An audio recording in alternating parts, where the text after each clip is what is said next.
নমস্কার। আজকে যে লেখাটি বলছি, প্রজাপিতার ব্রহ্মকুমারীর উক্তি, শান্ত থাকা।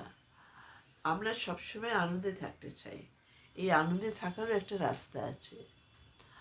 আমরা জীবনে বিভিন্ন রকম পরিস্থিতির মধ্যে দিয়ে যাই, কখনো ঝগড়ার, কখনো অপমানের, কখনো আনন্দের, এবং এই বিভিন্ন রকম পরিস্থিতিতে বিভিন্ন রকমভাবে আমাদের যদি অনুভূতি হয়, তাহলে আমাদের জীবনে ভারসাম্য থাকবে না। যেমন আমরা ঝগড়ার সময় ঝগড়া করব, অপমানের সময় ক্ষেপে উঠব, জয়ের সময় আনন্দ নেচে উঠব। এই যে বিভিন্ন রকম অনুভূতি, তার জন্য আমাদের ভারসাম্য থাকবে না।